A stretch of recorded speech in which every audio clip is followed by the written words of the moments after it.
just mic'd up with Mikie Mahtook. Got the boys in. I got Lloyd. We got J. Mitch. We got Jackie Boy. He tried to jump up and he might have knocked it in. Good time. Let's go. What a start to the Monday. I mean, I'm from Lafayette. My boys would come in and say, oh, God. So me and Joe on the ground. I got Joe in a headlock. And he's sitting there. Helmet. He's punching me in the stomach, like steady punching me. Here, and everyone's sitting around, who here thinks Ochinko can practice today after having 5 full beers? And he goes, Chad Jones, right? Chad's been with the team 6 minutes. for 7 minutes, right? Chad's like, no, man, I don't think Ochinko can practice today. And I was like, I look back, I'm like, Jesus Christ, I fucking saw you there. You were more fucked up than me. Be on the spirit plane had some issues. I think she was sleep farting. You heard her or you just thought it was her? I sat right next to her. I smelled. Whoa. What was that? Time to start the show.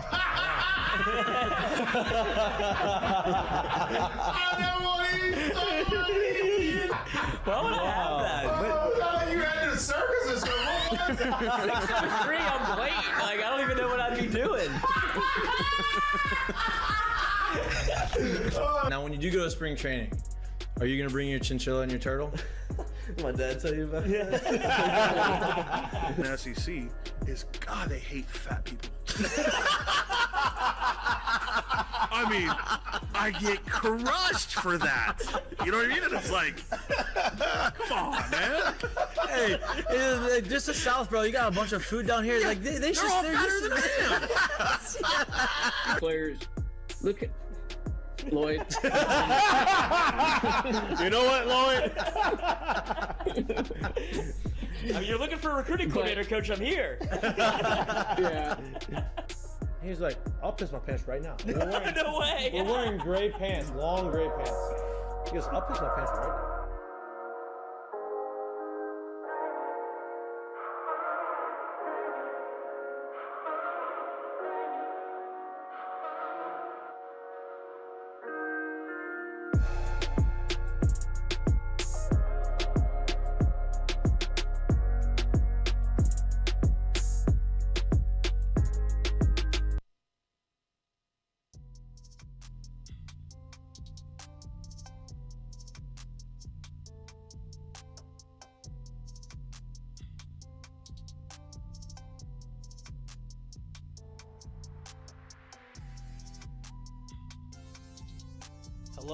Hello, good afternoon. Today is Friday, July 21st. Am I right on the date? I didn't look, I did it up. 20th. July. We said that before the show. Thursday's the 20th. Today's the 21st. 20th, babe. It's my brother's birthday today. Friday's we the already 21st. fucked The it all 21st. You're up. thinking about Thursday on the 20th. Oh, it was, yeah. You're up. God, I do have my day. You don't even know your brother's birthday. Sometimes the days run. Not mine, my brother's. Tell your brother we said happy belated birthday. I tell him. Okay? Yeah. I'll give it to him. Huge show today. I look like I'm about to go play golf. Or I did play golf. I have not played golf. Yet. Yet. I'm going to try to go, maybe get on the range a little bit after the show today. And, swing it a tad. The beauty of afternoon show on Friday. Yeah, and I came in from work. And I forgot my shirt. So I'm wearing a golf polo, Lululemon golf polo. So you deal with it. Big show today. It's going to be a nice little loosey-goosey Friday, free-flowing Friday show. Paul Skeens signed his deal with the Pirates for $9.2 million, record $9.2 million. It's the highest signing bonus signed by any draftee in the history of Major League Baseball. It seems like Dylan Cruz is going to do the same thing. I think the rumor is he's going to get, people are saying a little bit more. If I had to predict, I bet you he's probably going to get like 9.1, just underneath him, or the same, or maybe he gets more. Who knows? But he's not going to sign for slot and 2 overall. I think he's going to sign for above slot. Outside of him, I think everybody that's either going to sign or come back to school have made their decision. Jordan Thompson signs with the Dodgers. Jobert signed. Christian Little announced that he's coming back. Travinsky and Milazzo both announced that they're coming back. That means all 3 catchers that were on the roster to start this season are going to be on the team to start next season. So a little bit of a log jam behind the dish. I'd imagine that Travinsky's probably going to move off of the behind the plate. I'd imagine he's going to be the DH / somewhere else on the field. I would imagine they're gonna give him a first base glove, and they're going to drill the hell out of it to see if he can actually do it. Absolutely. And try to get him there as much as possible during the season. That's what I would imagine. I agree. So running through these Heineken headlines, the British Open started today. If you're a golf fan, the British Open is one of the best majors out there. I enjoy watching it. Today's been a little bit of a battle for some of the guys. It's they have some tricky positions on the course. Course showing its teeth. Little links golf. Poor Justin Thomas. Yeah, it was And Ricky. Did you see Justin Thomas try to hit a little skirter over the bunker, goes right into the bunker. Right into the bunker, and then Ricky went out of bounds twice. And then Triple bogeyed, 18. Tony Finau had to putt. He was up against the lip of the bunker, had to putt in the bunker to get to be able to hit a sand shot. Yep. I mean, there's a lot of links golf. There's a lot of hey, we're gonna go backwards to go forwards shots, right? Take your medicine. You gotta take your medicine, and so it's gonna be entertaining. I think it's gonna come down to the wire. That started today. Football season, obviously. We talked about the SEC media days. That's the unofficial start of football season. You have a lot of conversations. Football starts really getting pushed. If you watch ESPN or you watch any type of sports show on TV, right now it's football heavy. You have, NFL Live is doing their thing. They're back in full force. Dan Orlovsky's all over your TV like he would be during football season. There's a lot of college football conversation because of the SEC media days. Alabama still has not made a decision on the quarterback. That's probably a expected decision, right? Like Nick Saban's not coming out right now and saying who the quarterback position is. It's the first time in a little while that he gets to kind of keep that close to the vest. People are coming out and saying Alabama is, on the back. Nick Saban's on the back 9 of his career, which probably, but they're saying he's kind of lost a little bit of motivation. Alabama may be slipping a little bit. They're beatable. Alabama's using that as fuel for the fire, and they are using that as motivation and putting a chip on their shoulder. It seems like they are going to embrace the, hey, we're underestimated card, but we're still Alabama, so watch out. I think that's a very dangerous game for everybody else that's playing to underestimate Nick Saban and Alabama, so let's not do that. We're going to talk about what we kind of expect to see from them. Now, we don't know all the details yet on who they have and who they don't have and who they're expecting to be, some of their stars, but we're going to jump into that as the summer progresses and as we get closer to August. Billy Napier comes out in media days and says he loves his transfer class. He has to say that. Remember, we talked about this on Monday. These coaches in these meetings, they come out and, everybody's healthy, everybody feels really good, everybody's playing the best football of their career. Best shape of their life. Yeah, all this stuff, right? And that's all good. It's all fine and dandy because it's the beginning of the season, and of course, everybody should feel that way. If you don't feel that way, you're probably starting off in a bad spot. But Napier loves his transfer guys. He loves his transfer class. He thinks that there's a huge influx of talent. He also likes his quarterback transfer, right? New starter, Graham Mertz. Not to be confused with Ertz. It's Mertz with an M, right? He transfers in from, is it Wisconsin? Mm-hmm. Is he good? Do we think he's good? I mean, you don't want a Wisconsin quarterback? Not really. No, me either. No, not really, I don't think. I don't know. listen. I didn't know his name before. I knew his name because he's been there for a minute. I didn't know his name. And so, he's the typical Wisconsin quarterback. Like, hey, I'm going to make the throws that I need to make. I'm not going to have the physical ability to make the outrageous throws. And I don't think I'm more of a game manager. And I just don't know. Is that a guy that you need in the SEC? I don't think so. Yeah, well, I can see it this way. If the 4th overall pick looked underwhelming in that offense, I don't expect the first time a guy coming in and getting the run it for the first time to be the difference, if you will, on that team. And maybe Billy likes it because Billy can run his offense because this guy may have an understanding of how to run a scheme and not say, hey, listen, all you got to do is get the ball out and you don't have to try to do anything crazy. Who knows? I don't know. I'm just not sold on Graham Mertz. I'm not saying he's not going to be good, but, is he good? I don't know. Maybe. I mean, this is off the heels of a Florida spring game where they scored 17 points total. and had Lane Kiffin tweeting about them because the offense was so ugly. Yeah, well, Graham Mertz- Lane likes to tweet a lot about a lot of different people. well, especially offensively. Lane understands Twitter. Yes, he does. He's Lane in the definitely. algorithm. Yes, he does. He understands Twitter. I don't put too much stock into the spring game. Obviously, you would imagine, or you would hope that the spring game will score more points, but you can structure it different ways to make it harder or Yeah, but nobody structures structures it for your So it defense makes to dominate. Exactly. I get that. I understand. I get that. Nobody does that one. So Staying on the football conversation, Jaden Daniels was quoted saying that he is extremely impressed, and he continues to be impressed by the talent level of Louisiana athletes. And I think, tried to tell you. we've talked about that a lot. Louisiana, Georgia, Florida, Texas are like the four like big areas. Like there's some other areas, but like per capita, Louisiana puts out the most talented athletes out there, I believe, right? And it's a different type of athlete, it's a different mentality down here. It's a different, they do a lot of things that, guys from Texas maybe don't do, guys from Georgia don't do, and people have talked about it a lot.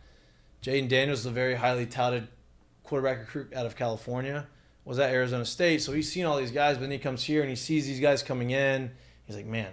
And to me, I think that's a compliment to Louisiana, and I think that's worth talking about, mentioning. Obviously, Jerry was a Louisiana recruit, top 100 that he didn't know about. He was Louisiana, South Louisiana. Internet slow in the Berry. Maybe they didn't have any internet back then. We're old, dude. That was like dial-up at the time. Look, we're old enough to make $195,000 on the first generation iPhone. There you go. Oh. That's how old we are. I remember being at LSU and I got it. And now that I thing's didn't have an iPhone, I think, until like the third generation iPhone. I was still was rocking the Razor, I think, in college. I was in. I went Nextel to that. Nextel. Where you at? Where you at? What So did I do? Did I walkie-talkie. do? I can't even tell you when I got my iPhone, but I had the Samsung like little flip phone, and I had the Razor before that, then the Samsung flip phone. Did you have the And Samsung I with the guess I mirror had on it? The what? With the mirror on the back of it? You remember that flip phone that had No, the mirror? no, I didn't have the mirror. No. That was great. No, but I never had the first generation iPhone. I did.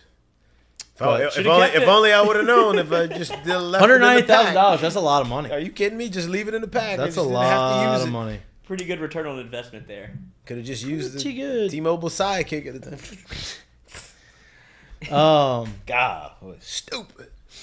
With football right around the corner. All right, let's do some predictions. Not necessarily of the season and not of like results of any of that stuff.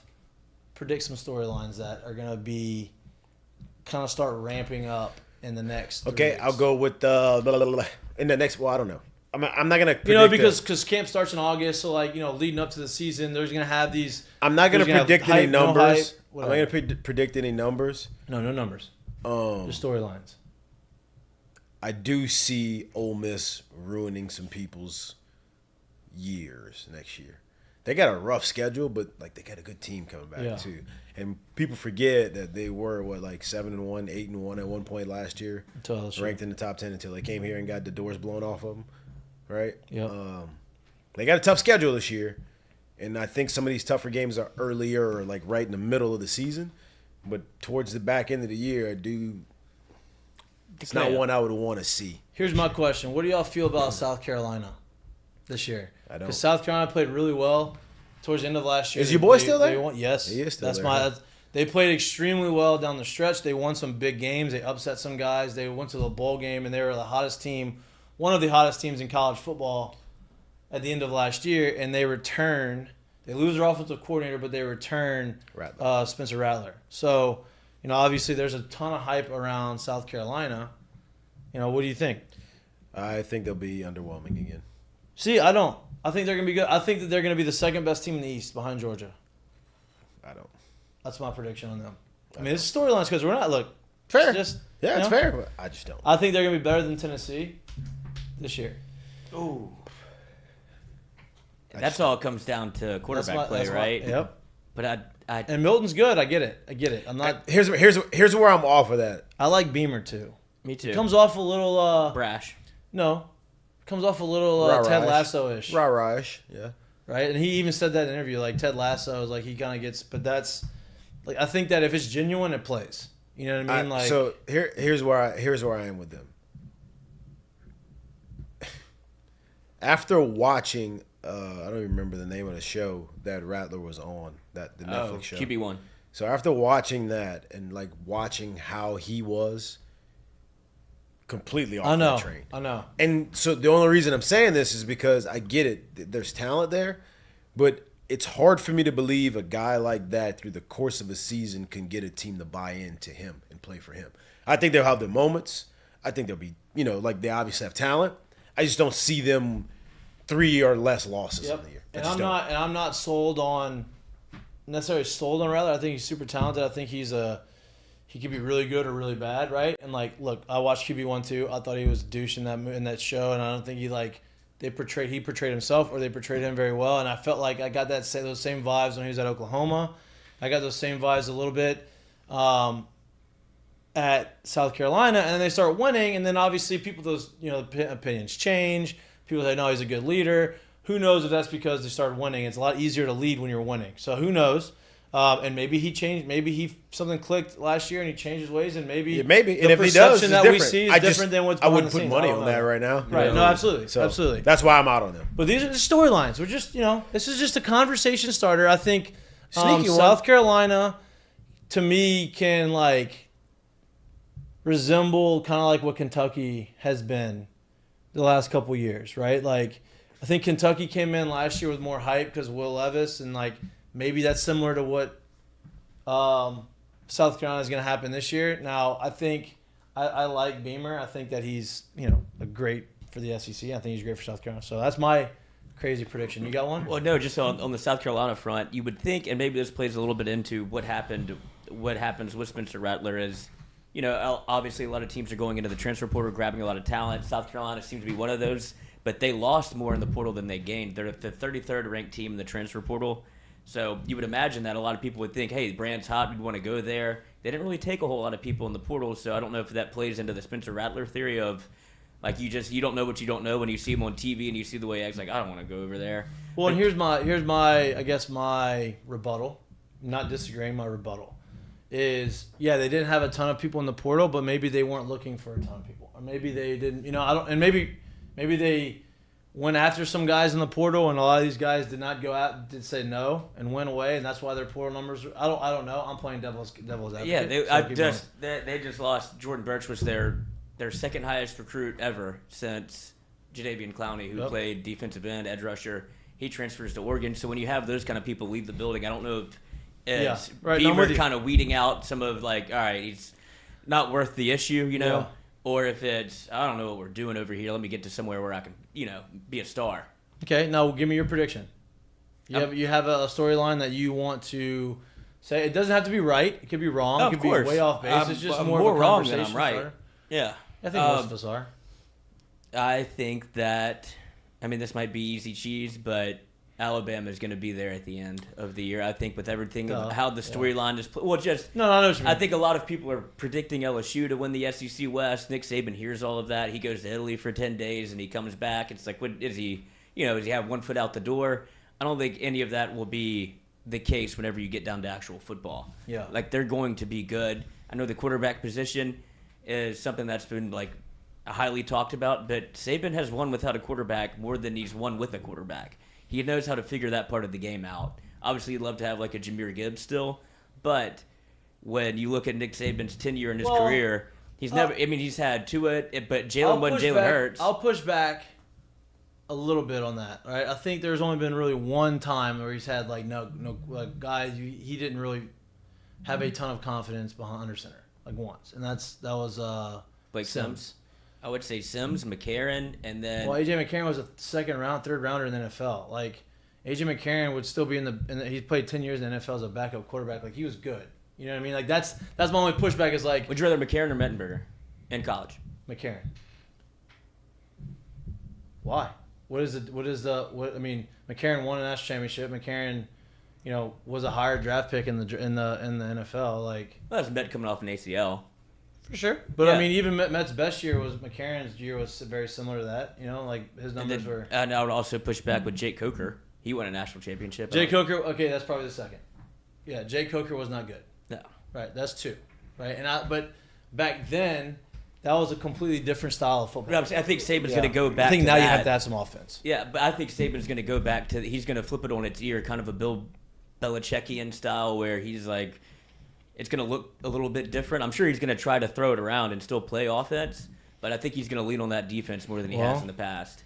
We're going to see because you got first-year coordinators on both sides. Not first year. New coordinators this year. Here's the thing. Steele's been there for a million years, just different times. You know what I mean?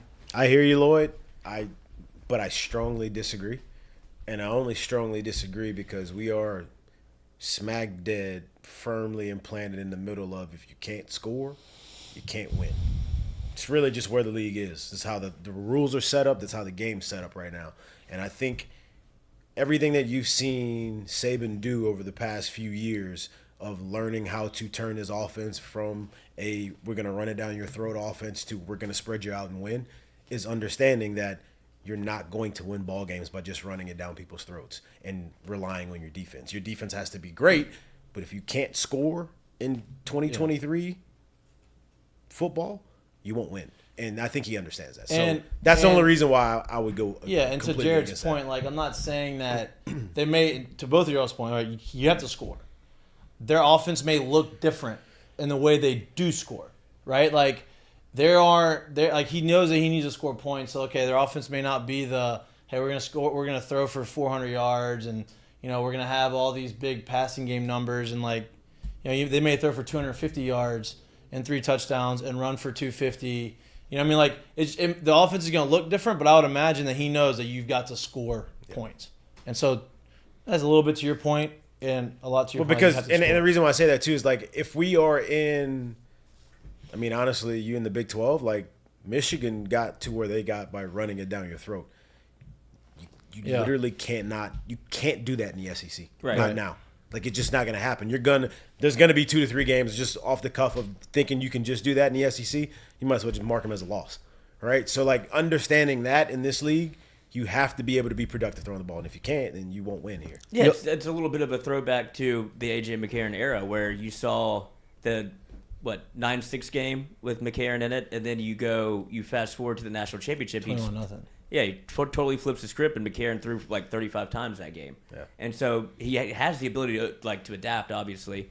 But I think with first-year offensive coordinator under Saban, I'm curious about that. Me too, because he's obviously trying to get younger. He wants to be innovative. I mean, and that's fine too. But also remember, like, who is Tommy Reese as an offensive coordinator? What's his background? Right. That's definitely not a run it down your throat guy. So like, I just don't think Tommy that's Reese what is you're more going of to like see. He was a game manager, but game manager, you're going to sure. like they're going to throw the ball. It's a quarterback that's playing offensive coordinator. He's going to want to throw it. And so I'm just curious to see how he structures that offense and how he does it, and what his play calling is like, because things run a little differently in the SEC. Like it is. I mean, faster, it really is. And I mean, like, so I made the first statement and I make the second statement, and if you were listening only to the first statement, you may have immediately gone to a Michigan, right, and think, oh, well, look what they did. You're right. You'd be 100% right. But look what they did, and look at how dominant and how prolific they were at doing it, running the ball down your throat. And then what happened when they got to facing an SEC team in the playoffs? It wasn't even a ball game. They got boat raced, right? So for you to even be in the ball game, we're going to have to learn how to throw the ball efficiently. And that's just what today's game is. Yeah, I think with the only other thing that could maybe help if they wanted to try that style of offense is with the upcoming rule changes in college football. It kind of benefits that style of play a little bit. It definitely allows you to put the ball on the ground a little bit more. I agree there. And just to recap on these things, we announced it or we mentioned it, a while back, but it was baseball season, so like we just kind of blew by that conversation. But college football have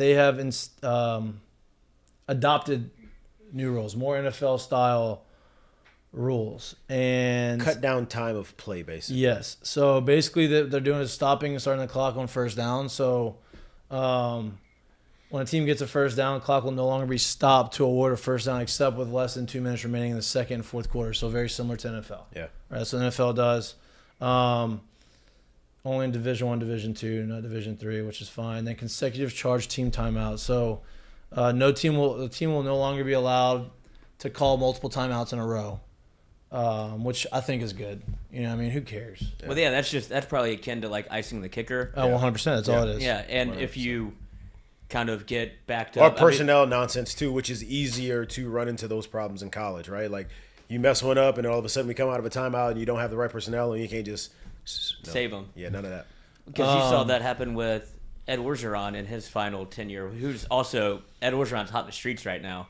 I don't know if you saw him on the beach. I did see. Oh no, I didn't. He was risen up a couple bikini-clad women, maybe curtain call. There you go.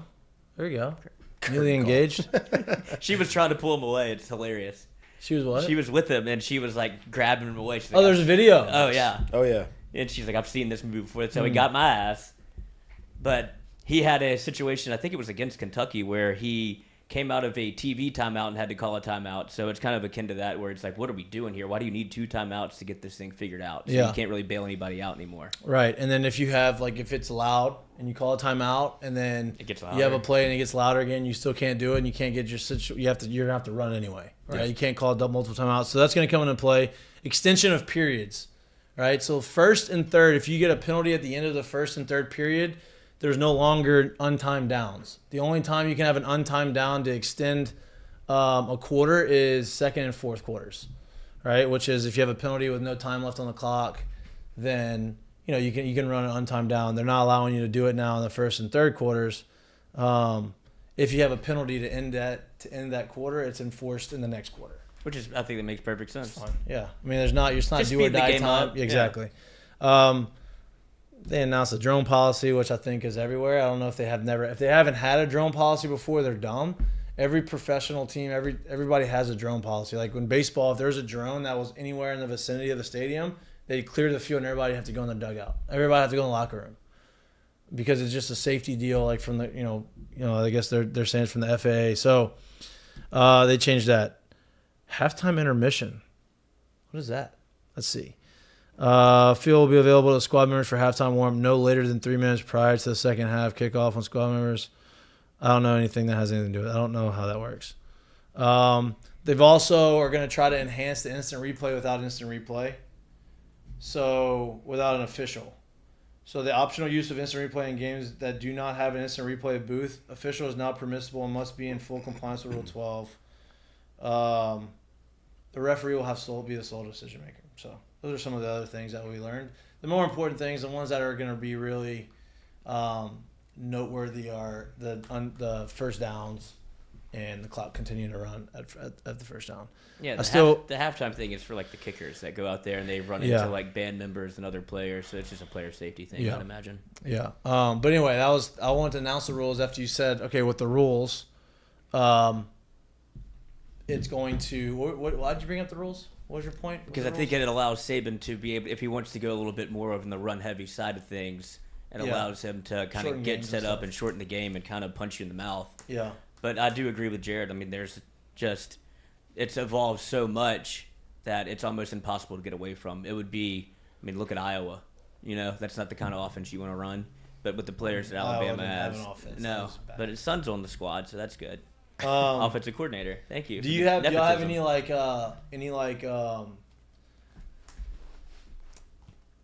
surprise teams, like teams like under radar guys, teams that you were like, damn, this team has a chance to be good? We're just talking SEC right now because college football, we're not as educated on these other teams. I wouldn't be surprised to see the Rose flip this year from last year between Arkansas and Ole Miss. I wouldn't be surprised to see Arkansas start the year. I haven't seen their schedule, but I'm just thinking another year with KJ Jefferson as the quarterback. If he can be healthy, they got a couple players that their coaching isn't bad. Like I could see them putting up some decent. I don't know who they face early in the year, so that could obviously nullify some of what I'm saying. But I could see them being a problem a little bit. I don't see them as a real threat, but I could see them. If the schedule isn't too crazy early, I could see them 8 weeks through the season with 1 or 2 losses, and you're like, hey, are they real? I can see it. What you got, Lloyd? See, I'm in the opposite camp on Arkansas. I'm totally off Arkansas. I think that Sam Pittman is just Ed Orgeron in a different polo. It's just the same type of rah-rah, how much can you do? But when you become a head coach, you have to be able to either, one, manage your entire, be an actual CEO of a team, or 2, have an actual expertise. And when you're offensive, defensive line, Well, time out. First off, if we're gonna go back to Edo and we're gonna keep talking about Edo, let's be completely honest here, bro. There was one thing, and it's undefeated, that took him down. That one thing is what made him stop managing things correctly, is what made him stop being accountable, right? We can't sit here and act like that's what's going on there, at least not that we know of. So for me, when we talk about Edo and where things got, let's not act like it was because he forgot how to coach or forgot everything that got him to that job. That one thing undefeated. finally got to him, and that one thing is undefeated. So let's not act like he just doesn't know or never knew how to manage and be a head coach and this and that. He just let something trump all those things at one point. Yeah, it just feels like, and I don't think Sam Pittman's going to fall in that exact same trap. It just feels like that, because of what Orgeron did, it became like that became somewhat of the flavor of the month whenever teams started to hire head coaches, to where it's like, oh, this kind of formula can work. But if it does work, then you have to worry about replacing offensive coordinators, defensive coordinators every year, because it becomes cyclical. Where I mean, Ra got him to the best team that ever played yeah, it's college football. Absolutely. So Ra can work at some point. So basically, what you're telling me is that it could be real good or real bad. No. I'm just saying Ra could get you to possibly 7-1 in the top 10 at one point in the year, and it could also end up being 7-4 on the same year, or 7-5. That's all I'm saying. Like, I could see them at some point, depending on who they play early this year, being like, oh shit, are they for real? Much like you looked at Ole Miss last year and you're like, oh shit, are they for real? Until they came here and got drummed. Yeah. And you're like, nah, they're not that real. That's what we thought. Okay, exactly. So that's what I'm saying. That's all I'm saying. I don't think that they're going to do anything for real, but I just can see them getting off to a hot start, essentially, and being talked about a ton. But they have LSU week 4, then Texas A&M, then Ole Miss. So they get through. When's the A&M game? Right after LSU. Okay, and then when's the... So it's set. They go WCU first game, Kent State, BYU might be sneaky, Arkansas, LSU, Texas A&M at Arkansas, Arkansas at Ole Miss. So that's when you'll find out. So like if they, let's just hypothetically speaking, if they were to win 2 of those 3 first SEC games, you might be like, oh shit, yeah, that's a tough SEC start right there. Right. That's all I'm saying. You'll find out quick. Yeah, that's all I'm saying. You have any? I have one that nobody's gonna be like. Oh, you said it. That was mine. Yeah, that was mine. Mine. They're not going to contend for anything to win, right? Like as far as like winning the SEC or winning their division. I think Vandy wins 4 games this year as a team. I think they win 2 in the SEC at least, 2 or 3 in the SEC. I think they probably can get to 4 or 5 wins maybe. They got some momentum going there for what they've done. Not terrible. Yeah, I agree with that. They played everybody. I felt like they played, not everybody, but a lot of teams they played tough last year. I don't know. I think Vandy's gonna have like one of those years, like, oh man, they're not gonna make a bowl game probably. They're not gonna be like scaring anybody, but they're gonna be competitive and they're gonna win some games that they probably, shouldn't have won. Or I think that they're gonna be more competitive in the SEC. That is my hot take. Have you seen their football field? Vandy? Mm-hmm. Yeah. What about it? It's under construction right now, and the season is very close. Yep. And it's not even close to being ready. How do you know? Because they posted pictures on Twitter of it, and they still have the whole north end zone, like, demolished. Well, we'll see. That's just it. Maybe that's better for them. Maybe it's like because hey, the atmosphere's so bad. It's terrible. With the stadium not being there, that maybe teams just come in there and they're like, oh, I don't want to play. I don't feel like might work for them. It might work. Hey, and I'll throw this out there too, because I said what I said about Ole Miss, and I low key kind of feel bad for them just because I don't think that they're the top of the league or the class of the league. Bro, this schedule is goofy that they got. Ole Miss. Oh my God, they got Mercer at home, at Tulane. Tulane's gonna be tough. At Tulane, at home against Georgia Tech, at Alabama, at home against LSU, at home against Arkansas, at Auburn, at home against Vanderbilt, at home against A&M, at Georgia. I'm like, good God. Tell you what, the LSU game after the Alabama game is tough. That's tough. That ain't where you want to be. That's hard. That's the Vanderbilt State. Then you got A&M. You got A&M and Georgia backing up each other. That's tough too. Yep. That's 2 stretches in a row. That's tough. That's hard. Yeah, I don't know. I mean, it's gonna be. I'm excited. I'm very, very, very excited for football season. I really am. I feel like I am more.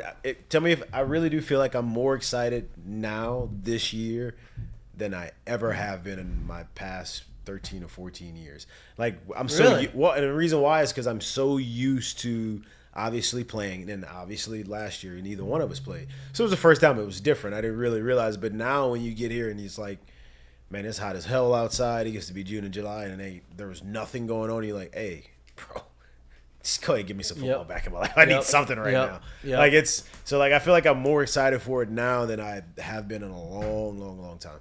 I'm pumped, man. And that's, saying a lot because football gets everybody going. And LSU is like, there's a lot more hype this year than last year. I think people kind of know what to expect from Brian Kelly. They saw the team play the way that they played last year, and they have a lot returning, right? A ton returning, so there is a lot of hype, which is scary, right? Because if you don't have your head on right, it could kind of get to your head and you're not going to be able to perform. I don't have any worry about that with Brian Kelly and the staff that he has in place and the players that he has coming back. I think that they understand the situation. They understand, what is required of them. And so I'm looking forward to it because I think it's going to be a really good style of football. And I think you're going to see them, the stuff that you saw towards the back end of last year, you're going to see it a lot earlier. LSU's going to get tested right away.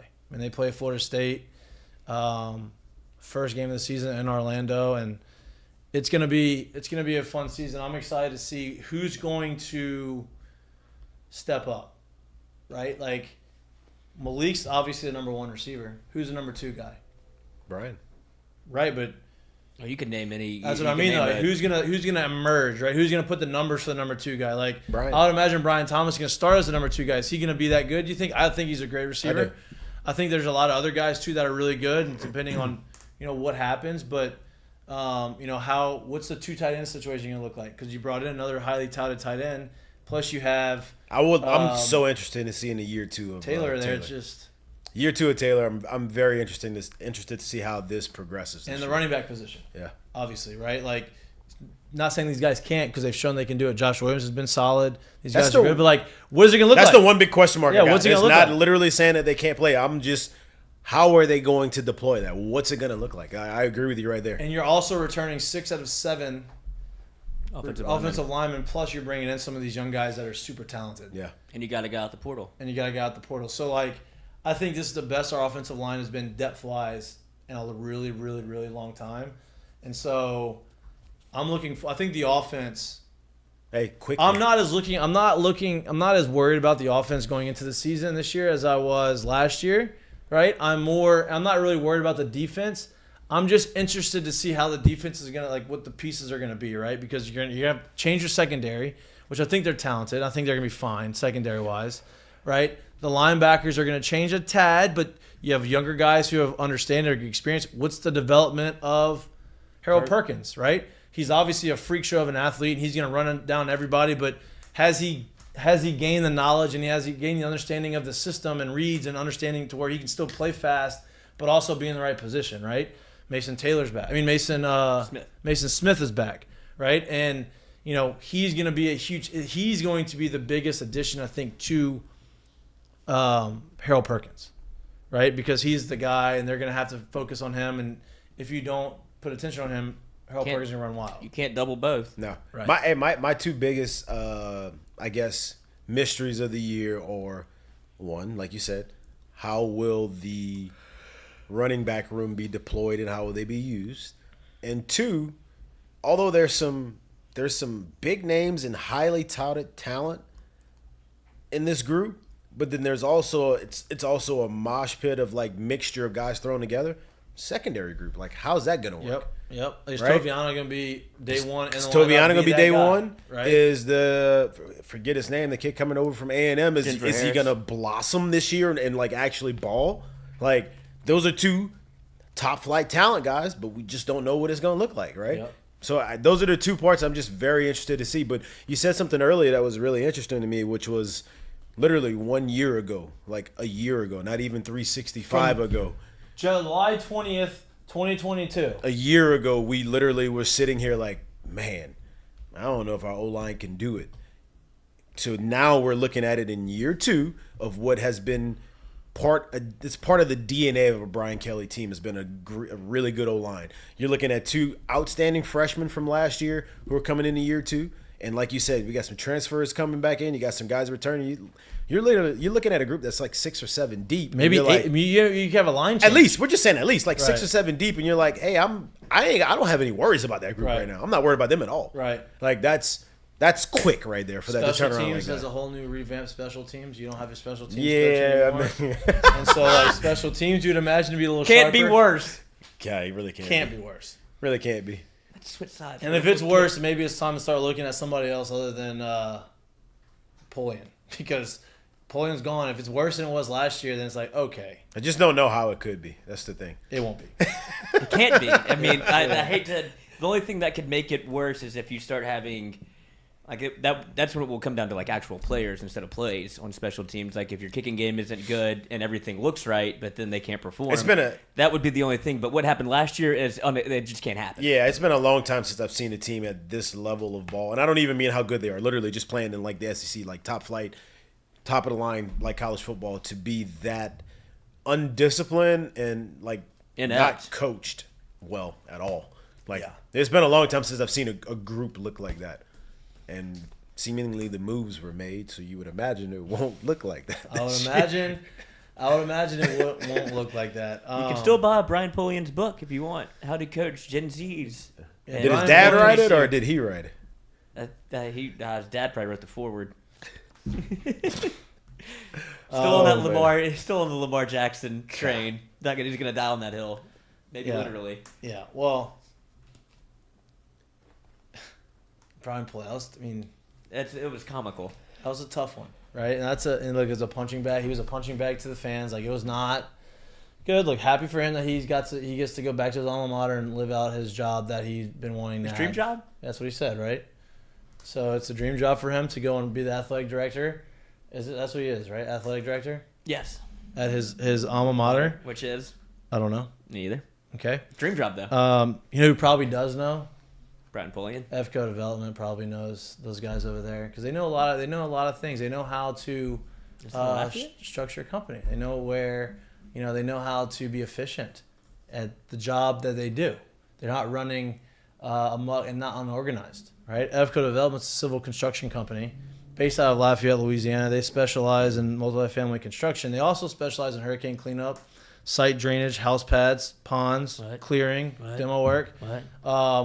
Hurricane season is right around the corner. Actually, we're in it. We're in the middle of hurricane season Pretty right much now. in it right now. Yeah. We're in hurricane season. Hopefully nothing happens to where there is a hurricane, but if there is and you need some sort of help, clean up, or anything that you need to do, give FCO Development a call at 337-534-4675. Again, that number is 337-534-4675. Great people based out of Lafayette that will travel to you and tell them that we sent you. Or go to their website, fcosolutions.com. That's fcosolutions.com. If you're John Carroll University, maybe that's what you hit up. Put it on the There it is. You website. found it. Yep. There it is. John Carroll. Let's flip the script a little bit. Actually, it's not even flipping the script. It's just turning the page to another football chapter. NFL, not only is college football around the corner, NFL football is right around the corner, right? You're starting to see NFL, the running backs are standing together arm in arm, and they're battling the market. Unionizing. They're unionizing The position. within the union, right? You have the players' union, but you have the running backs' union now too, and they are staying together, and they are not straying away from their message, and in that the running back position keeps getting fucked.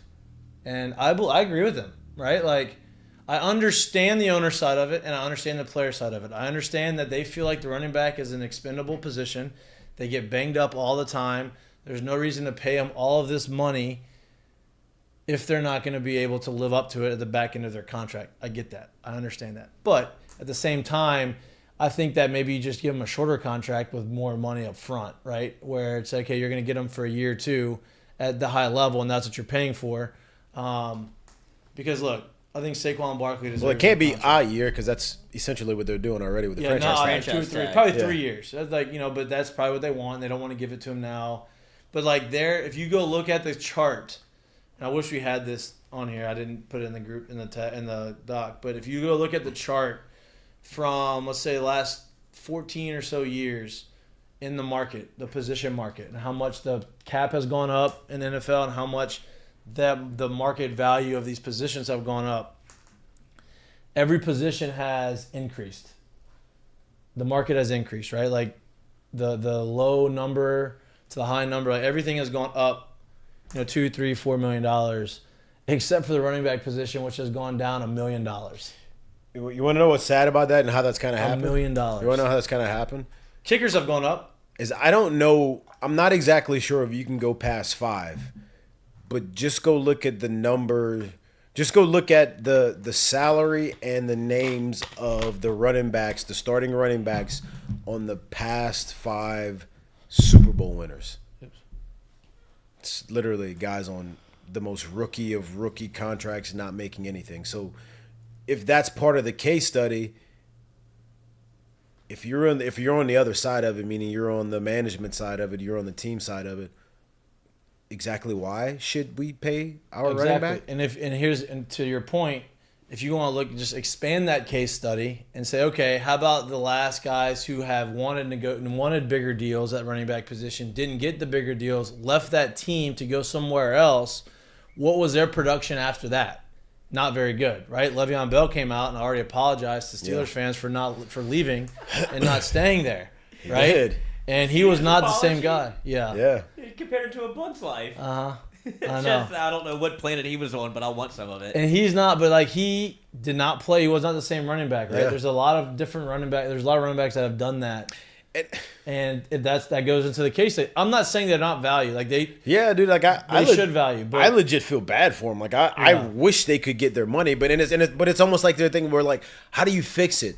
Do you up the salary cap? Well, if you do, they're just gonna spread the money out more among the other They're not positions. gonna do- Still, yeah, exactly. It's gonna be the same thing because they're all looking at it as like, hey, the more you get into this thing, like the more years you play at that position, sooner or later, you're running into the knee. all right, so this is the running backs for the last 11 Super Bowl winners. Super Bowl winners, right? I mean, bro, I mean, look at that. that's unbelievable. Look at that. They're all on like low deals. Percy Harvin had the most money, and he was a receiver. And he wasn't even playing. I don't even if I could remember correctly. I'm pretty sure he Wow. wasn't even healthy in that. That's Super Bowl. pretty crazy. Like that's unbelievable.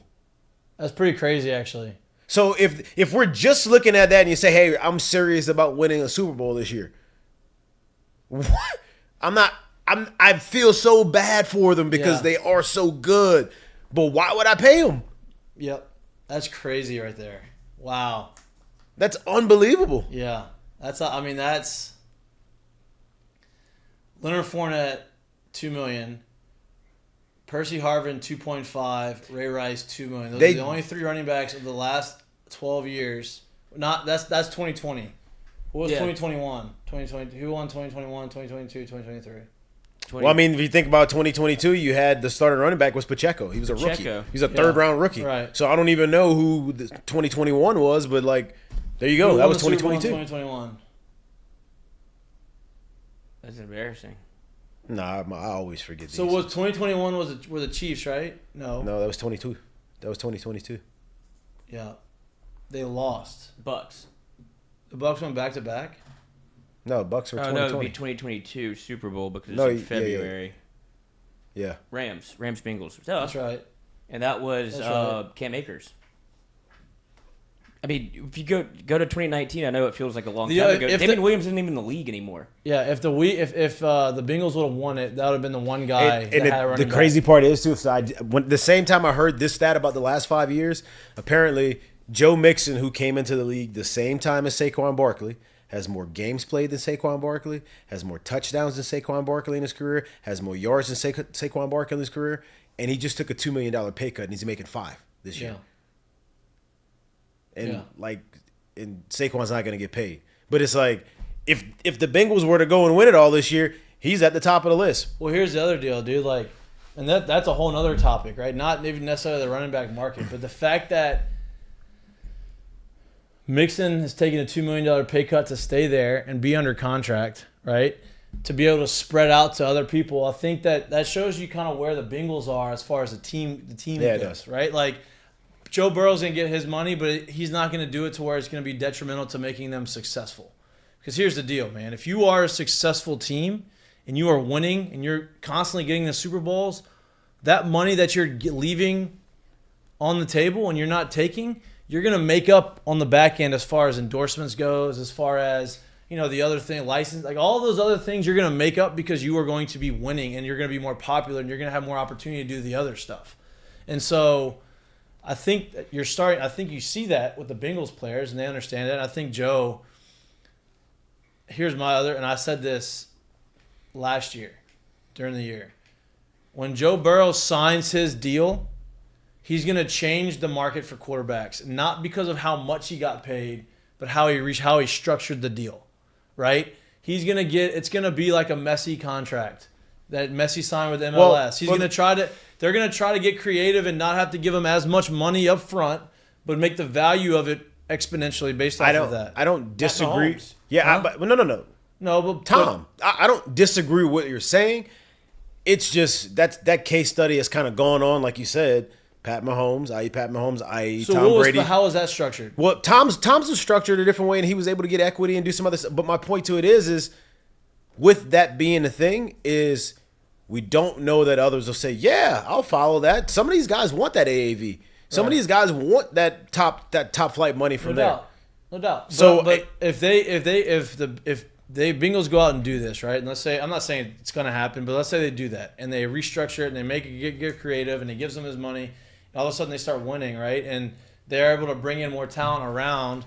Well, then, look, not everybody's going to be worth that, right? So it's not like it's the normal market where it's like, okay, you played really well, you're going to get it. Like, okay, well, the team's got to feel like you are going to be able to win multiple Super Bowls and you're going to be able to surround you with the talent to win multiple Super Bowls to be able to even offer you that, right? There's probably only 3 or 4 quarterbacks right now in the league, maybe 2 right now in the league that you could probably go to and say, okay, we're going to structure a deal like that, right? Joe Burrow being one of them, and I don't even know who the other one would be right now.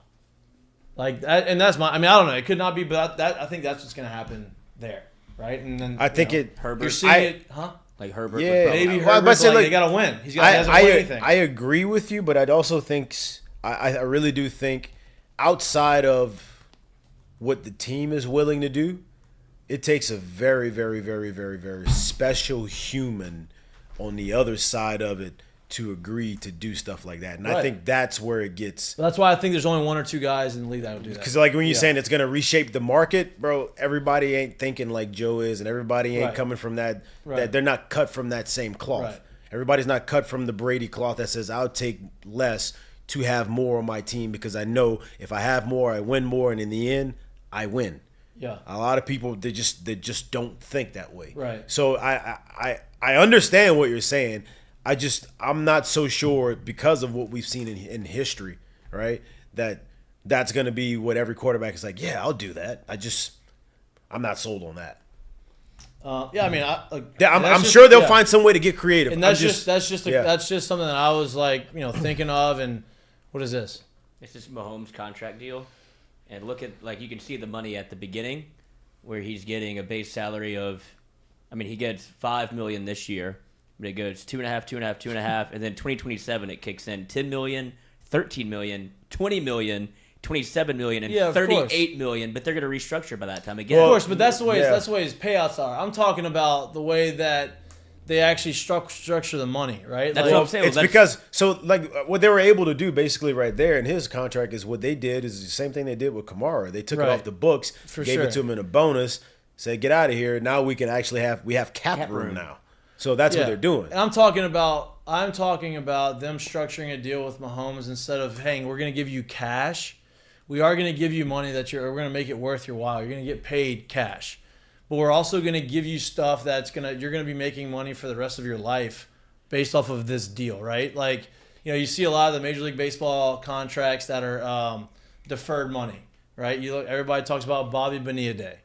Bobby Bonilla has been making $1.5 million, $1.1 something million every year at the same day for the last Since he's been 15, playing. Go 20 look years. up when he stopped playing. Whenever it was, right? But like that's starting to become more of a common theme. Go look at Mookie Betts' But contract. apparently Mookie's is goofy. Go look at Mookie Betts' contract. Mookie Betts in 10 years, in 2043 maybe, 20 years, or 2033 and on, he's going to be making 10, 11, 12 $million in those years. If I remember so all correctly, of his shit's deferred. If I remember correctly, I think Griffey right now Yep. is either the third or fifth highest paid the player Reds. on the Reds team right now. Yep, for sure. So like that's a common theme. I'm not saying that's going to be deferred money for Mahomes. I mean for Burrow.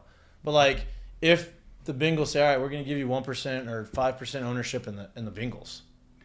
You know what I mean? Like that value. But that's the thing too. I think it's. I'm not sure you can do that. I think it's against the rules. And maybe to do not that. in those languages. Maybe there's a way. But like that's the creative part that I'm talking about that they're going to try to do. Well, I mean, with Mahomes, he's a minority owner of the Kansas City Royals. Do you think that happened with just Mahomes? You don't think that the Chiefs? Well, for sure. And he bought. I mean, he probably spent his own money. I know, to but do that got him in the door. For sure. Like you can become an owner. It's like we'll be able to hook you up with ownership. And his wife is owner of the soccer team, the Major League Soccer women's soccer team there too.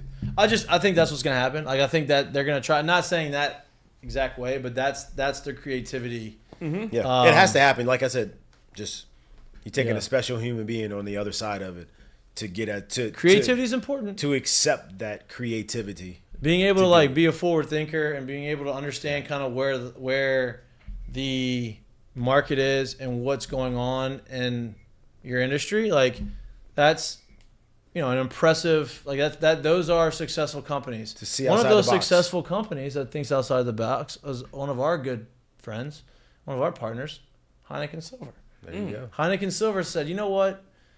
We're seeing all these light beers. It's easy for people to drink. It's easy for them to just, crack it open, put in the ice chest, and kind of sip on it, enjoy themselves, and not feel like they're getting too full. But they also want it to taste good. They said, you know what? We got the remedy for that. We're gonna create Heineken Silver. Heineken Silver is their light beer version of light beer, 95 calories. It's not a lot of calories at all. 4% alcohol. Tastes really good, clean, crisp. Great for tailgates. Great for the can is nice, cylindrical, thin. It's great. It's the logo is nice with the star. It's just it's a very good product, forward-thinking product on Heineken's part, and I think it should be in your tailgate mix for sure. We'll see. The explosion of Heineken Silver on the tailgate it's happening. Scene. It's happening. But baseball was a great little uptick. Football is going to be in every. I'd imagine you see a lot package. more Heineken Silver commercials. Yes, for sure. Yeah, you shoot one at LSU. We should shoot one at LSU. Party box. Party box. Brought to you by Heineken Silver. We have enough beer to send over there. I am looking forward to tailgates. Tailgates are gonna be nice. Best thing in the world. The best thing in the world. But what's y'all's prediction on the Saints? Ugh. Win or 9 wins? I don't know, but I think they'll win the division. How about this prediction? I think they go 11-6 this year. I mean, I could see it, bro. I could see an 8-win season, and I could see a 12-win season. Yeah, I think they go 11-6. I think they go 11-6, and I think Derek Carr. Definitely not David. David's in the booth like us. Yeah. Derek Carr is going to get conversations early in the season. I'm not saying he's going to win it or he's going to have conversations late in the season, but I think they're going to look at it midway through the year and they're going to be like, damn, is he an MVP candidate? It's happened before. Yeah, I don't think he's necessarily going to be an MVP, have an MVP season, but I think he's going to have a really good year. Like, I think he's going to be a Pro Bowler. It's happened before in his career. Yeah. I could see it. Yeah. Especially with the schedule and the way it starts out. It's not terrible for the Saints. It usually is pretty bad, but they have a home game against the Titans to start the year off. Who may be sneaky? Well, yeah, that's what. I mean, defense always going to be solid there. Who may be sneaky? No, it's in. Especially in that conference. I mean, in that division, too, they may end up being really sneaky, too. And then they have Panthers, which you feel pretty good about at this point. I know, but I'm just saying. Yeah, we say that, and they got blasted by them last right. week. I mean, it's the NFL. Are they going to Carolina? Mm-hmm. I don't see night game. We were there last time 2 years ago, and it was not good. It was ugly from the start. Last year they played shitty in Carolina. And then you have Saints at Packers. You'll find out who Jordan Love is. Yep. And it's not going to be super cold. right? I like that It'll one. be good weather. I like that one And too. then Bucks at Saints. Like that. I like that one. Saints at Pat. Who's quarterbacking for the Pats? Bucks? Huh? Who's quarterbacking for the Bucks? They don't know yet either. If it's that one guy, You think it's who do you think it is? if it's that one guy, just put a W in the Saints column, bro. I don't care. He was playing in the mat. He was playing in Lake Tahoe. How did he get that invite? I'm sure he's good. I'm sure he's a pretty good golfer. I just don't think he has the status anymore. The guy who is I mean, he's got a lot of commercials. the guy who Had. Jared's talking about is Baker Ooh, Mayfield. I don't know. We'll see. I don't know if they'll run him again. Well, they can't run him in that. No, That's he's got to stadium. go shoot a whole new one. So Baker Mayfield, I think, would probably be the starter, but I guess Kyle Trash stinks. I mean, They drafted him in the first round, didn't they? Second round? second or third. It wasn't. Yeah, a it first wasn't a rounder. first rounder. No chance. And then they go Patriots. Obviously, still have their quarterback. A lot of issues. question marks on these teams that you're saying. Mm-hmm. That's all I'm pointing out. Yeah. Texans. And then, So let's go down the list. So you have first game is against the Titans. So they have a whole quarterback deal going on there, right? Second game of the season. Yeah, not in week one. Tannehill's gonna be the guy. yeah, week one. it'll be Tannehill Yeah. week one, and then they have they just brought in They'll start punting if they start They losing. got Malik Willis last year, and then they drafted who they draft this year? Another quarterback, Levis. Levis. yeah, Let's go. Tannehill I 2.0. I can tell you what's going to happen there. Tannehill's going to get the start to start the year. Will Levis is going to get a ton of first team reps because So you don't think they like Malik? no, I mean, why else would they be? They drafted drafting Malik in Will the Levis? first round last year, didn't they? Like the third or fourth. Like yeah, but Oh, he like, fell. but He we don't. thought about going. Yeah, first but this we year. don't turn around the next year and draft another quarterback. and I'm be with in you. love with I him. get it. So I think what's going to happen is unless they start absolutely tanking and not playing well, Tannehill's a starter. At whatever point they start tanking and not playing well, they want him to have enough kind of, or at least some kind of rapport with DeAndre Hopkins so where he can get in and have some kind of success, if you will. Okay. So still you're gonna have Tannehill as a starter, but question marks, whatever. Yeah. Second game is on the road in Carolina, Carolina. right? New quarterback, right? Whole new deal.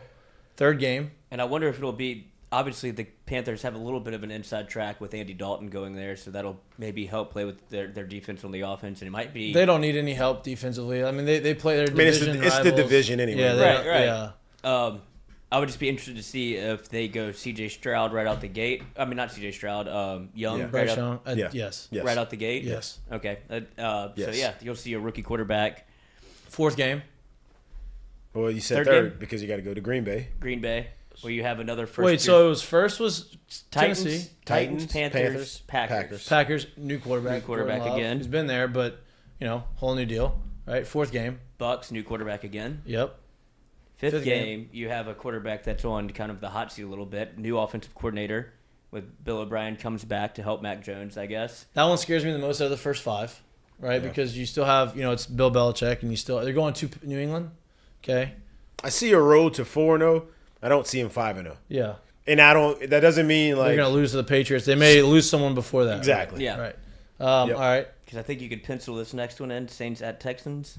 Nah, that one's Can scary to me. never pencil I'm gonna that tell you in. why. You want to know why that one's scary to me? Because apparently Texans defense was really good Yep. last year, and they were like, they played in like a ton of tight games. Like I think they had the biggest number of like one possession or Yeah. less Yep. losses last year. You add C.J. Stroud. He's going to be the starter, but at least by that point. Yeah, You add If C.J. not from day Stroud. one. You bring in Dalton Schultz from Dallas. Dallas. The running game was already solid. I'm like, you bring back Mechie, who missed the entire year last year. Yep. That's another guy. I'm like, Yep. Yeah, man, they might be they sneaky, got some man. pieces. They have some If pieces. Stroud can at all put together like an NFL offense and how they want to do things quickly, Just be okay. that's a sneaky one. That's a sneaky one to me. 7. Jags at Saints. So you get the. Yep, that's I like another- that game. I actually I would like to be in that number. Yeah, I me can tell you too. that. That Me sounds too. like a good game. Me too. 8. It's a night game, too. Ooh, I like that. I like that a lot. Saints at Colts. So you'll probably see another rookie quarterback by There that you time. go. Probably be Anthony Yep. Richardson. They got all of Yep. the AFC South this year. huh? Yep. And Okay. then, another, I don't want to call him a rookie, but another quarterback that is still finding his footing a little bit. Bears at Saints. That one scares me. Running quarterback. I mean, the Eagles have running around, but I mean, go ahead. I'm 10. fine with that one. Yeah, the other one scared me. Game Just 10? because they're playing all of that division. I don't Right. really like that. A little pseudo rivalry game. Saints at Vikings after the Ooh, playoff. okay, that's a tough one. Yeah, that's gonna on be a the tough road. 11. Saints at Falcons. Always tough, but Desmond Ridder will be the guy. Yep. And we don't know where Mariota Is that the is. first time they're playing the Falcons? On No, this season? Mariota's the backup. Mariota's the backup in Philly. in Philly. Oh, good for him. Oh, yeah, I saw that on Yeah, quarterback. 12. Lions at Saints. Okay. Tough, but that's Yep. a lot of storylines behind that Yep. one. And Dan Campbell. 13. Then now we get back into the division. Panthers at Saints. Okay, Yeah, so they're this gonna is flex that division Lions games. game, that night game. Yeah, I Watch it. think so too. And then you have Giants at Saints, which Okay. I feel fine Who with. I don't know. This is a Giants kind are of a solid, tough dude. back end of the schedule right Yeah. here.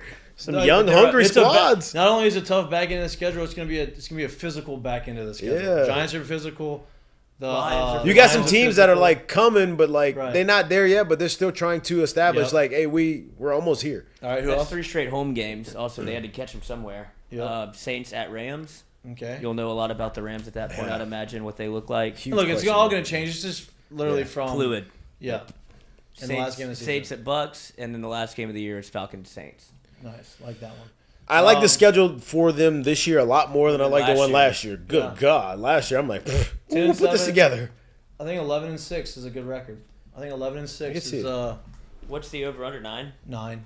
I think they can catch. They can probably catch 10. Yeah. Yeah. Do that combined bet again with LSU. That number's probably be a little bit higher. A little higher. We had to have. We were not expecting LSU. I bet you it's going to be carry the- 18.5. Do we have Who that? was Can it? you look at that? It's not, probably not out yet. Who was it? Why You not? lying, Lloyd. We Why talked wouldn't it be? about this. We sat here and expected there to be more wins than what the consensus thought of LSU last year. So we were all in on those combined wins just because we thought LSU would be a lot better. Oh, for sure. But I think we thought that even if LSU isn't good, you have a pretty good chance for the Saints. You would thought would at least win 8 games, and they got there eventually. It was but yeah. The team that carried that bet Was was not not the expected. team that we expected. right. Or I can't even say that. You Yeah. just expected that. Hey, if LSU did this would be an easy win. Yeah, right. And it was wasn't. you were sweating out the other side. Yeah. Yeah. All right, let's see. I'm on it. Okay. Like, how on it are you? I'm on the site. Like, are you logging in or in like there. on the site? I'm on the site. Okay, because I don't want to put my code in. That's fine. I'll let you know when it comes. While up. we wait and while we filibuster his this little pause and breaking the action, why don't you give a shout out to your boys over there at Range Rover Oh, my guys over here. My guys at Peretti. at Peretti? I'd like for you guys to go check them out, though. Really, I mean, honestly, great people, great product. They do a great job. We love them. They've been great with us. We've been great to them. It's been a very good working relationship. Check out our guys, our people over at Peretti Land Rover on Airline in Baton Rouge. Tell go to them we that sent you, location. too. Tell them we sent you. Tell them we sent you. Tell them you thought of them because you were thinking of us, and we should all be thinking of each other together. Nice little relationship there. There That's we it. go. That's it. It's a family. There you go. Yeah, I don't think it's out yet because remember it was a like a boost. It was an LSU Saints boost, so it'll probably be out closer to the regular season. Okay. We actually got lucky to snag it, Yeah. Yeah. so be on the lookout. Check your app Speaking every of day. another bet, right? One of my friends got Gosman at plus. What was it? It was like plus 4,000, plus 3,000 to win the Cy Young. The odds last week were like 550. plus 600 or something, Yeah. plus 550. Like he's second best odds right now in the AL to win the Cy Young. That would be awesome. It'd be great. It'd be a great, nice little win for That would be a little nest my egg. friend. Nice little Friday show today. I didn't expect to go down the Saints schedule, but glad we did it. If we want to hit on some of the baseball stuff, What baseball stuff? like the Skeens contract. That's what we said. Oh, I mean, he signs for 9.2, highest signing bonus in the history of the draft. That's all. It's, every year it's going to be broken from here on out, right? Like I say every year, the slot's going to continue to go up. Doesn't mean they're going to get that slot number. He actually technically signed under slot. Yeah, I think the slot for the number 1 overall pick was 9.7 million or 9.6. He signed for 9.2. I think that's about all of them that have come out as far as signing or coming back to school, except for the 3 guys after him. Everyone at the back end of the draft, everyone after the first round, second round has already signed. Yeah. Trey Morgan signed? Mm-hmm. He signed. Well, he at least announced his intent to, like, he pinned the letter to LSU. Has Grant Taylor signed? I don't know. I haven't seen Ty that. Floyd hasn't signed either, I don't think. I believe he did. Did he sign? Yes. Okay. I'd imagine Ty's probably going to get $2 million. That's what he got. Okay. 2-ish mil to sign. And then Grant Taylor, I don't know if he's signed yet or not. And Dylan Cruz has not signed. And that was going to be my other question. It may be a situation where you say it goes up every year. It might go up again this year for the highest paid. Yeah, right. Dylan Cruz and maybe that's what they're waiting on. What is Paul going to agree to? Okay, I want $9.3 million. Yeah. I want to be the highest paid player in the draft. Or, okay, I want $9.1 million. I want $500,000 more than my slot. Whatever. Look, Boris is his agent. Is Boris negotiating as if he has the 9.7 number for the number 1 overall pick? Boris is negotiating. No. So, Boris is negotiating to try to get him as much money as he can. He was not drafted 1 overall. You can say, oh, you want to get 1 overall. You weren't drafted 1 overall, right? And you can't. There's an argument to say, well, Paul was better anyway, right? Like, there's an argument with that. It's not like they took somebody like way under worse. slot. Yeah. Right, exactly. So, Boris is negotiating on Dylan's behalf as the best position player in the draft, obviously, and he's going to negotiate based off of what they have in the pool. So, I think what they're trying to do is he's going to wait out until they use all their pool money for all the other signees and say, okay, how much do you have left? Yeah. Give me that. To try to get whatever they can out of it. Give me Yeah, that. I can see that. So, that's what I think. That'll be interesting. It's going to be interesting to see how the catcher position shakes out, too. But do you think Bear Jones wants to play catcher? There's 4. Now there'll be 4 catchers if he's going to be a catcher, or 3. Even if they move Travinsky, then that makes 3 catchers, right? And you have a freshman. Oh, yeah, Neal. Yeah, Brady Neal's back, and you have Malazzo's back, and you have if they won't bear it, so it's gonna be interesting for sure. And Grant Taylor did sign for 1.65. Wow, good for him. Wow. Good for him. Didn't pitch at all this year. Wow. That's great. Good for him. You don't think their showcases matter? Wow. That was the Cape, buddy. The Cape. Oh, that's what it was. Yeah. That's the Cape. Speaking of the Cape, Bear Jones is going to be in the home run derby. Really? How's his numbers? You surprised? No, not at all. But it was just cool to see. How did they show his numbers? I just saw the bracket. Josh Pearson's raking. I think they're on the same team. I think so. I think you're right. They get paid in the Cape? No. You have host families and stuff. I typed in Bear Jones. It's probably not going to work. Y'all got any plans for the weekend? Just kind of try to play golf with actually T, but he has to go to Covington, so not going to happen. FCO development would have been a nice little, maybe talk a little What's contract. not going to happen? We were trying to play Friday. Oh.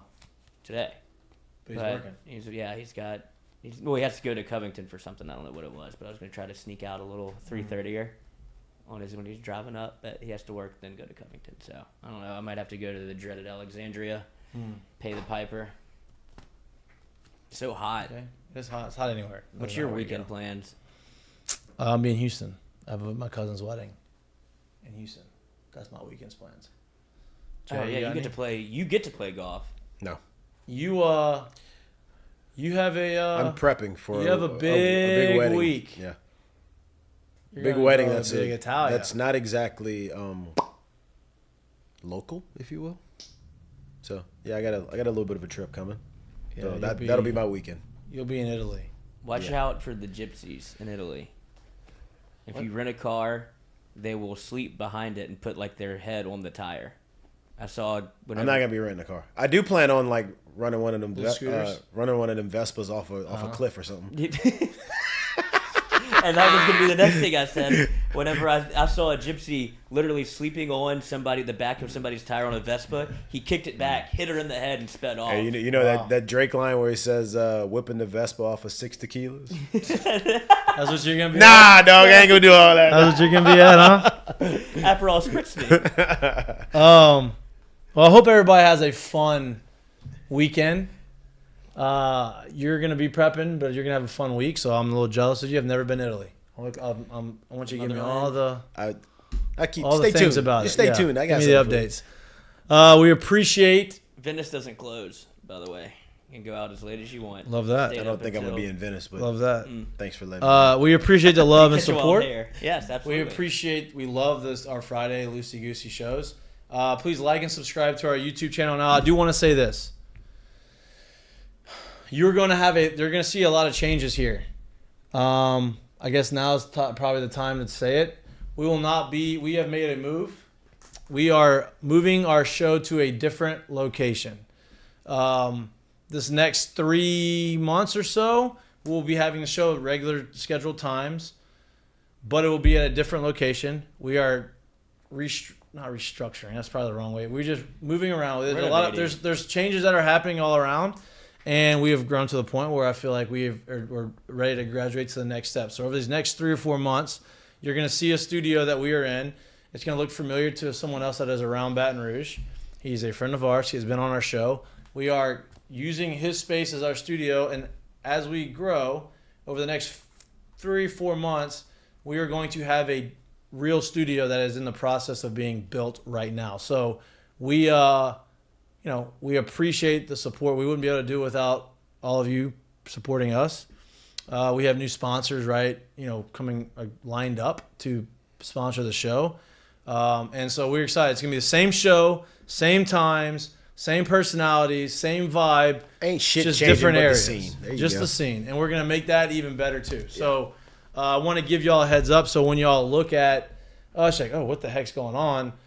That is what's going on. It is all good stuff, all positive stuff. We're very excited about this new change and this new move. With that said, we are going to try to have shows next week for you. I don't think that it's not looking like that's going to happen because we don't want to give you a show that is subpar. We want to keep it in line with what we've been giving you and the content that we've been putting out there. And so we may need a few days off of trying to move all of our stuff from here to the other studio and creating that same vibe and that same energy. We'll keep you updated. I just wanted to give you a heads up. More than likely, there'll be no show on Monday. Let's just say that. No show on Monday. And if we can get everything set up before Wednesday or Friday of next week, we will let you know. But right now, no show on Monday. All good stuff. We're fired up about what the show is going to look like in the future. Boys, if you need help next week, don't call you. Don't call me. I can't. Don't call you. Hey, listen, I didn't plan this purposely. It's just kind of how this thing is going. Things, schedules kind of collided here, and it just kind of happened this way. So, thank you again for the support. Please continue to like and subscribe to our channel. Before we go, though, we have 2 seggies that we need to hit to. Right? Mistake of the day is brought to you by our friends at Dozy Place. It's lunchtime. God, I'm starving. It's not lunchtime now. It's a little after lunchtime. See, this is where Jared and I disagree. I was telling him one day, like, I was making lunch at like 3:30. He's like, bro, that's dinner. Yeah, it's not lunch. But I mean, with my schedule, that's the only way it can. Well, when are you out. eating dinner? I probably won't. That's just not healthy. No, it's not. But it's not the best. It's not. You might as well wait till 5:30, eat, and not eat again. This isn't a fasting period right here. On Monday and Wednesday, I'm working until I'm not going to eat before, so I try to eat a little later at like 3:30. So why 3:30? Why not 1:30? Because I work out, then I shower, and then I have to do. I like to do. How about why can't you go and work out, eat after, and then shower?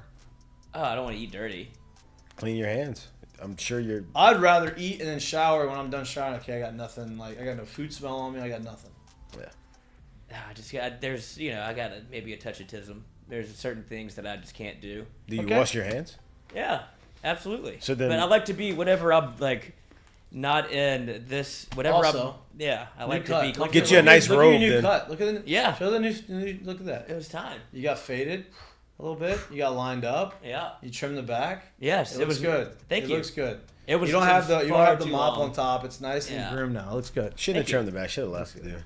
Oh, she tried to, but it was just. You're trying to go with the Mahomes look. I mean, it's still on your neck right now. That's what you were cut the mad mullet about. off. You have the Mahomes look. Yeah, I guess I could. I'll carry the torch for him if he gets rid of it. You were mad about it being on your neck, and it's still on your neck. Yeah, but not the same way. It was like weighing me down. That's what it like gets all ratty. And it's just gross. This is good for neck work. You just take out the like Mike Tyson. All right, let's go to the seggy. It's mistake of the day. This guy. We have an updated mistake of the day. I was going to do the Northwestern football, whatever is going on up there. It feels like it's... Man. Oh, we did that. No, it's even more rampant. It goes back to the 90s now. So that's Usually what Fitzgerald was the- playing. Yeah. And so it's getting more widespread. But with an easier one is, thank you, Jordan Addison, going 140 in a 50-mile-per-hour speed limit zone. I'm reading. Oh, is it 50? Yeah, reading Dove Kleeman from SI Now. So That's tough. that's tough. It's as tough as it gets. That's I good. mean, I let's kind of just- want to see what Kari At has. 3 a.m. too, like Nothing good happens after 3 a.m. That's what my mother always told after me. 3. Yeah. I'm sure that's what she said. I'm sure, I think it was I'm sure 12. that's the time. Yeah. I mean, dude, 140 miles an hour is fast. Yeah, let's see what kind of Kari has. I'd imagine it's probably something that goes fast. It's not a Vespa. No. Super Sport SUV. Lamborghini Oh. Urus. There you go. That flies. That does fly. That goes fast. That does play. I wonder if he was alone. If he's trying to impress somebody. Go! Thing looks like it's from the future. Yeah. Is it matted out? This isn't his. This is just I'm sure his is like probably fire. I'm sure. And this is the car that can go easy 140. Easy. Yeah. Those things are fire, man. Tim Beckham had one. Did he? Yeah. That doesn't surprise me. That sounds like Tim. That's a Tim move right there. All right. That's your Just mistake take of the it. day. Don't go 140 and a 50. Yeah, easy one to learn Almost from. triple the speed limit. What do you think? We were talking. I mean, off at that there. point, you might as well just got 150, triple it up. You know Yeah. what I mean? I'm sure he was. Maybe he was still climbing when they got him. You're right. Yeah. He wasn't They gearing didn't. They didn't down. have much time to actually gun him right there. That's tough. All right, curtain calls. You got curtain calls? Yeah, it's that kind of that part of the year, so I'm just gonna keep it simple and throw it out there to Paul. Just go ahead, continue to break records right now. Keep bringing it in the bag. Curtain call, Paul Skeens. It's been the 9.2 year of the mil. Paul. Good for you, brother. I love And it. he's already in Pittsburgh. He Love was it. throwing on. Well, that's usually what TNC happens Park, when they yeah. say we got pen to paper. Yeah, come to work. Come on down, baby. Come on down. Water's just fine. Nah, for real though. That's awesome. Curtain call. Speaking of work, looks like it's being reported as if Scott Van Pelt may have added some work to his ledger, as they think he's going to host the Monday Night Countdown job. After all of the layoffs at ESPN, they're obviously tapping their their higher tenured, higher. So here's my salary. question: are they going to do now? They have fired all these people, right? It's a thinner roster. Are they just going to keep the roster thin and pay those guys more? No, I actually just saw something today where they're Sorry, I didn't mean to cut off. one of the big owners for Disney is thinking about selling ABC streaming services and like 2 other huge networks, and apparently they've lost like close to like $800 million. Disney has. So I would imagine that probably has a lot to do with the firings that happen. Yeah. So I would personally think no, these guys aren't getting paid more. They're doubling trying up. they're trying to make some of that back. That's what I would imagine. Because in that same vein, also a curtain call, sticking with the ESPN angle, Neil Everett hosted his last SportsCenter 2 nights ago. Wow. Yeah. So they got rid of him too. No, he retired. He retired. Oh, he But retired. it might have been a situation where hey, we can do this. You've been here long peacefully. enough. We're Yeah. gonna let you. Tenure, Ricky. You think they offered the other ones that were tenured like that, and they just said no, we don't want to retire, and so they said okay, you're fired. Possible. Possible. I mean, they're not. I don't think they're nearly as. I mean, Neil has been doing it for almost 30 years, 23-year run at ESPN. I mean, Louisiana guy.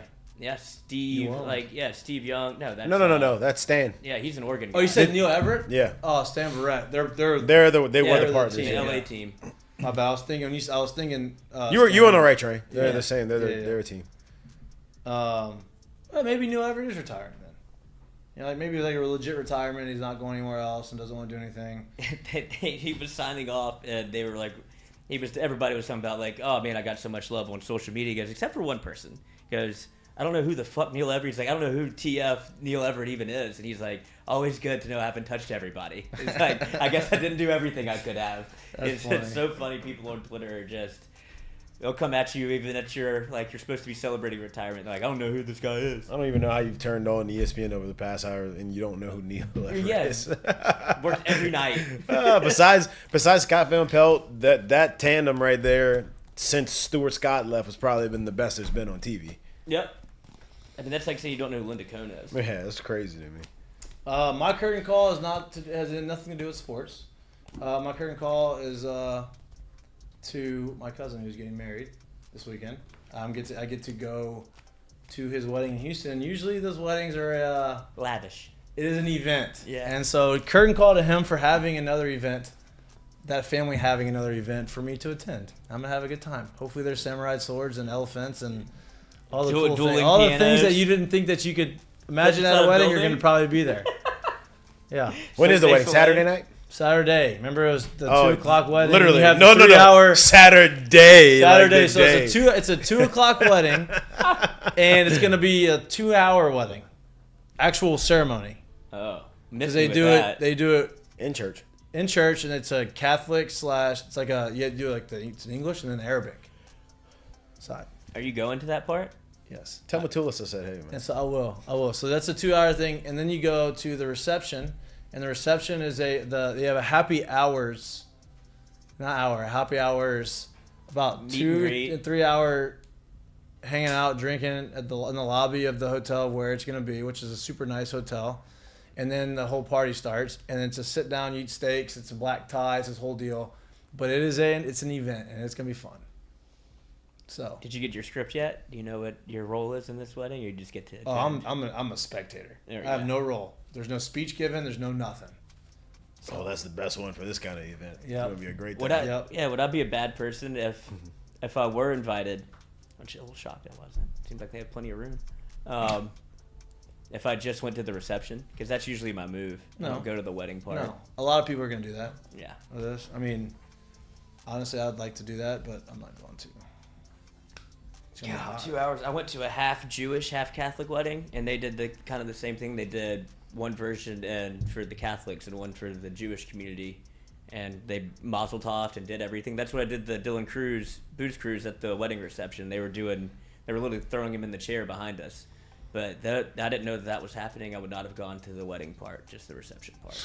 Yeah, well, that is a long. I mean, it was an hour and a half, 2 hours, Coach. You can't sit there for that long. No, it's tough. My brain.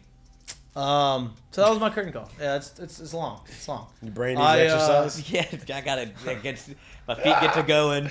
That's not your brain. It'll be entertaining. I'll be there, and it'll be a quick turnaround the next day, and drive back from Houston on Sunday. So, all right. Enjoy your weekend. We appreciate the support. We'll see you again next week. Again, no show on Monday. We'll keep you updated via Twitter. Of course, we're going to be active on Twitter like we always are. And we'll keep you updated with our move to the new studio. And we love y'all. Peace. See ya. See ya.